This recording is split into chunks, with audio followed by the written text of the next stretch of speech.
प्रत्येक जीवनाच्या प्रत्येक अवस्थेमध्ये आपली काही जी कर्तव्य असतात ती केलीच पाहिजेत, ती करायला पाहिजेत. आणि त्याचं मूर्तिमंत प्रतीक म्हणजे राम आहे. राम हा विग्रहवान धर्म हा, जे विग्रह म्हणजे शरीर. जर तुम्हाला कर्तव्याचं मूर्तिमंत स्वरूप बघायचं असेल ना, तर ते रामामध्ये म्हणजे रामाचं सगळं चरित्रच मुळी कर्तव्याची गाथा आहे.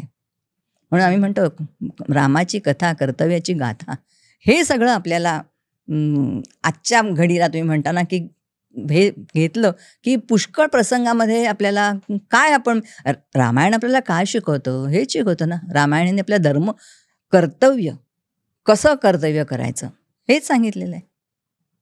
ज्यांनी त्यांनी आपल्याला त्या वेळेला त्या संदर्भाला अनुसरून आपलं कर्तव्य केलं पाहिजे. तुमच्या वयाला, तुमच्या पोझिशनला जे काय आहे ते बरोबर. कर्तव्य सगळ्याच्या वर आहे.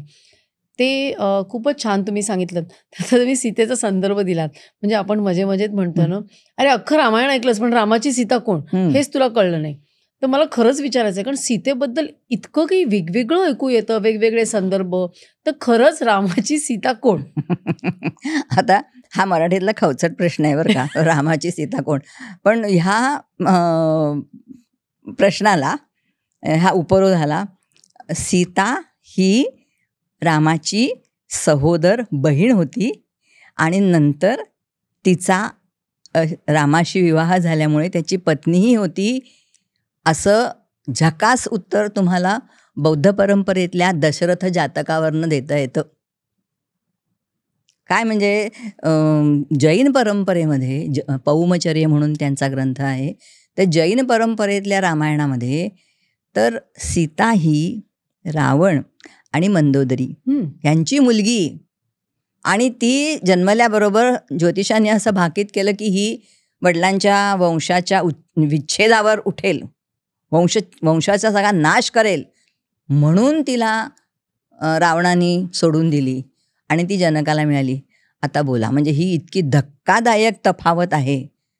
मुळात आधी रामायणामध्ये सीता तर अयोनिजाच आहे, म्हणजे ती भूमिकन्या आहे. ती जनकाला त्याच्या यज्ञाची वेदी तयार करताना त्याला ती मिळालेली आहे, बरोबर. आणि म्हणून आणि मग ती भूमी, म्हणजे तिचं सगळं चित्रण ना भूमिकन्या म्हणूनच आहे.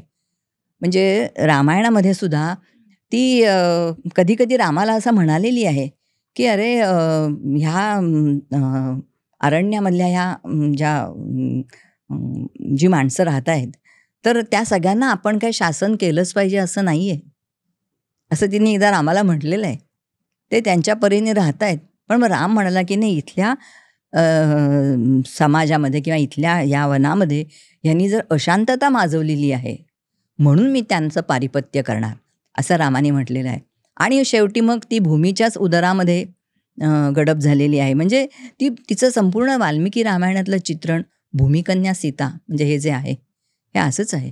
आणि म्हणजे हे जसं आपण ती भूमीची कन्या, तसंच आपण तिचं भूमीमध्ये दडून जाणं हे पण आपण समजून घेऊ शकतो. आणि वाल्मिकींनी ना तिच्याबद्दल एक वीर्यशुल्का असे काही काही छान विशेषणं वापरलेली आहेत. वीर्यशुल्का म्हणजे जी पराक्रमानेच जिंकून घेता येते, वीर्य हे जिचं शुल्क आहे अशी सीता.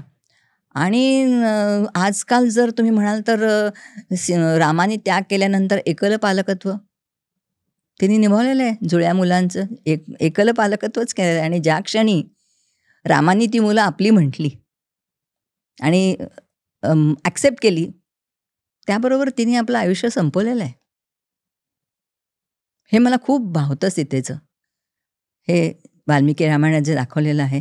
आणि जेव्हा लक्ष्मण तिचा त्याग करतो अरण्यामध्ये, लक्ष्मणाला ही आज्ञा दिलेली असते, कारण राम म्हणजे लोक हा पण दोष देतात की त्यांनी लक्ष्मणाकरवी दिला. अरे पण राम कुठल्या तोंडाने तिचा हा त्याग करणार होता? त्याला ते शक्यच नव्हतं. तो मानव आहे ना, तो त्याच्या स्वतःच्या भावना आणि आहेत ना काहीतरी त्याच्या ते फिलिंग्स, तो नाही ते करू शकला, म्हणून त्यांनी ते लक्ष्मणाला सांगितलं.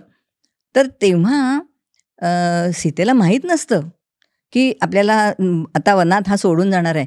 आणि तिला त्या जागेवरती नेल्यानंतर लक्ष्मण रडायला लागला. तर ती लक्ष्मणाला म्हणाली, अरे तू काय, किती तुझं प्रेम आहे, म्हणजे दीर आणि भावजयींचं नातं, मी 2 दिवसात राहणार आहे वनामध्ये, मी येणारच आहे नंतर परत. तेव्हा मग दशरथाने अक्षरशः लोटांगण घातलंय तिला आणि आपल्या भावना, अश्रू त्यांनी असे लपवलेत आणि त्यांनी सांगितलं तिला, की नाही, तुला असा तुमचा त्याग करायला मला सांगितलेला आहे, असं. तर त्यावेळेला सुद्धा ना तिच्या मनामध्ये कुठलाही बिटरनेस नाही आहे. ती जर लक्ष्मणाबरोबर निरोप देते रामाला, की ज्या प्रजाजनांसाठी तू माझा त्याग केलायस ना, त्या प्रजाजनांची नीट काळजी घे आणि असा तुझा विरह मला कधीही व्हायला नको. पण पुन्हा जर जन्म मला घ्यायचा झाला आणि जर स्त्रीचा जन्म मिळाला आणि जर पती म्हणून जर निवडायचं, मी तुझीच निवड करीन. हे तिचे उल्लेख आहे, तिचे उद्गार आहेत सीतेचे. केवढं विशाल तिचं मन आहे. म्हणजे एवढा त्याग आहे नाही मोठा, केवढा भयंकर. त्याग आहे. आणि हेच हे म्हणजे थोडं कधी कधी असं वाटतं माहितीये की पातिव्रत्याची ही जी संकल्पना, म्हणजे ह्या सगळ्या, म्हणजे रामायणातली तारा, मंदोदरी, सीता, ह्या ज्या सगळ्या पंचस्मरणीय आहेत ना स्त्रिया, ह्यांनी ना पातिव्रत्याचंच आपलं हत्यार केलंय, शस्त्र केलंय. म्हणजे एखादा योद्धा जसं शस्त्राने लढतो, तसं ह्या स्त्रिया आपल्या पातिव्रत्याच्या संकल्पनेतून स्वतःचं रक्षण करतात. नाही रावण तिला स्पर्श करू शकला लंकेमध्ये असताना.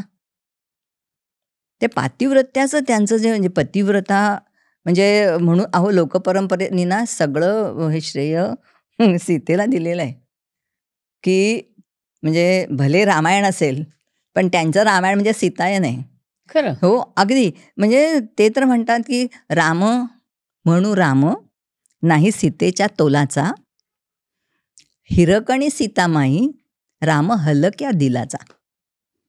असं त्यांनी, म्हणजे हे सीतेचं जे कॅरेक्टर रंगवलंय ना वाल्मिकी रामायणामध्ये, त्यात काय काही अबलावर नाही, ती सबला आहे.